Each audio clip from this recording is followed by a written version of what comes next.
Hey guys, happy Monday. I hope you had a wonderful weekend. My name is Tina and I'm here as I'm here every week with Monday Motivation. So this month of August, can you believe it's already August? That's so crazy. So anyway, for this month of August, I like to give tips and tools and information and background information and education around how to change long term.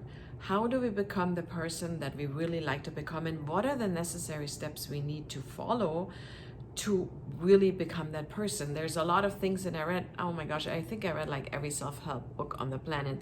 There's a few that stuck out. Some are written by doctors, some are written by scientists, some are written by just people that went through a transformation and share their story. So I put all that information together, and in addition to what I learned in my coaching certification, what I learned being certified as an energy leadership master practitioner, long word, basically means understanding energy levels and knowing that every thought that we think has an energetic output, and that it affects how we show up in life. It affects what we attract to us. So starting from the beginning, how did we get here? So this is the theme for today. That's what I'm going to talk about today. Why are we here? Why did we allow alcohol to control our lives? And how did we even get into this mess to begin with? When we are born, we are just little babies. We are open to the world. We are loving and we are trusting. Now, as we get older, we get a lot of messages from our parents, from our teachers, from our friends, from people we look up to. And whatever those messages are, we internalize and we start to believe them because we don't know any better. Our brain is not developed fully to understand that we can form our own beliefs. So we take on and take in, while we're growing up, everything that's been given to us, and most positive, but also a lot of negative things. Most of us have a void within us by the time we are an adult, we are older, and most of the times we don't know where that comes from. But what it is that we started living by belief system that we took on thinking those are true, but they didn't align with who we are inside, and they didn't align with our values. So now that we are older, we are living a life based on other people's belief system and not our own, and that creates a void, and often it creates a feeling of disconnect, a feeling of sadness, just negativity. So often, unknowingly, what we do is we try to numb it and we try to raise our consciousness. And the very thing that helps us raise our consciousness is something that creates an artificial dopamine spike. We need dopamine to feel good and to feel happy and to feel light. And it happens with alcohol instantly, almost instantly. You drink and then you have this feeling of almost, everything is better. My stress is gone, my depression is gone, my anxiety is gone. I can live, I can breathe. Unfortunately, as we all know, it's short-lived. The same thing happens when we eat sugar, when we just go to food to numb that void, or we just sit and watch TV for 10 hours and completely numb out. So when we are 35, 5% of us is operated by our conscious mind. 35% of who we are, 95% of who we are is operated by our subconscious mind. So consciously, that certain things that you're doing, like drinking, like overeating, whatever it is not good for you, and that you like to change it. But our subconscious mind has programmed these patterns that we have been living by for so long, and it's trying to keep us safe. So it's always sending the signal out that this is what we're supposed to be doing, especially when things get stressful, when things get hard, when we gave our subconscious mind the idea that this is when we need that specific thing to go to. So anytime now we have those feelings coming up, emotions, and it all happens below our awareness most of the time, until we start becoming more aware and really practicing that. You are run by your subconscious mind. It's a program. It's basically a computer program that is running you, and you don't have to think about it, which is sometimes you hear people say, or my clients sometimes do say, I don't know what happened, Tina. All of a sudden, I found myself on the couch drinking wine. And I don't even remember what happened. And it's clearly because we lost the awareness and we let our subconscious take over completely.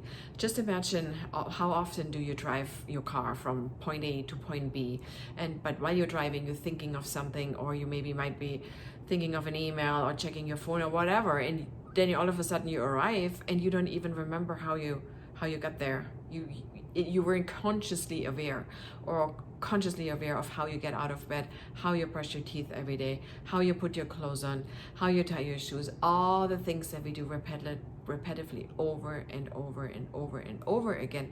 Eventually, all these things are getting programmed by your subconscious mind, and it becomes automatic, which is brilliant, because that way we don't have to think about everything we're doing. We can leave our 5% conscious mind for the things that we actually really need to pay attention to right now, while everything else just runs in the background. Our brains and our bodies are amazing. Unfortunately, when it comes to breaking unhealthy habits like drinking, it's hard to break that pattern because it's so engraved in our subconscious programming, but it can be done. But first we need to understand that we all operate on belief system. So at some point we adopted the belief that alcohol is good for us and that it's helping us. There is this belief somewhere deep down inside. Otherwise, we wouldn't keep going back to it once it starts hurting us, right? Makes sense? Same with overeating. If you want to lose weight and you have a really hard time because you find yourself back at the fridge every other day again, even though you promised yourself not to, then clearly your subconscious programming is running you. And we need to start paying attention to our thoughts more, to our actions, and then examine why we think those thoughts and how we can change them to actually benefit us, to give us a more positive thought, and to lift us up more so we can actually make those changes. I hope this makes sense. I'm at 7 minutes. I don't like to go much over because I know that people are falling off, but just know that throughout the next weeks, I will be talking a lot more about that. Belief systems are huge. We all have our set of belief systems. That's all we have, and that's how we operate. The question is, are those belief systems helping you or are they hurting you? Belief system can be, alcohol is good for me. I'm nothing without alcohol. I'm more funny with alcohol. Alcohol helps me sleep. Alcohol helps me relax. Alcohol helps me fit in. This is only based on alcohol, but then we have belief systems, truly personal, self-limiting beliefs, where it might sound like I'm not good enough. I am not smart enough. I'm too old. I'm not pretty enough. I have an accent and nobody can understand me. I don't want to talk in front of people because of blah, blah, blah. So as you can see, if we have those beliefs, and we entertain them more and more, they can really, really hold us back, and they can really stop us from doing anything we were supposed to be doing and we are capable of doing. So it's important when we start to change, and there's so many things that are important, but just for the sake of what I'm speaking about today, is really understanding that the conscious mind only has about 5%. Subconscious mind is huge.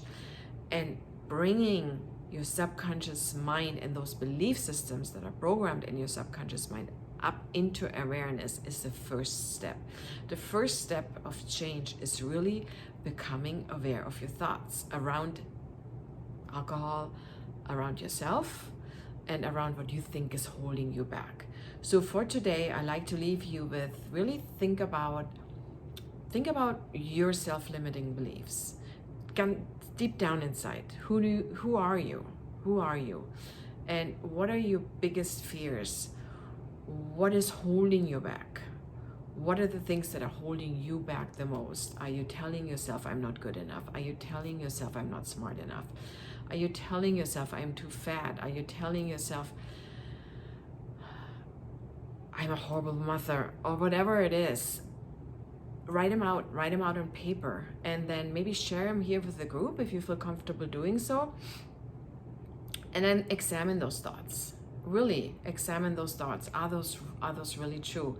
Find evidence for them that they're not true, and find new evidence that your new thought that you're beautiful, that you're capable, that you can do anything you set your mind to, that you are not too old, you're young, age is just a number. You can easily change your perspective and reframe your thoughts and what you think about yourself. And with that, change becomes much easier because you're no longer fighting with you.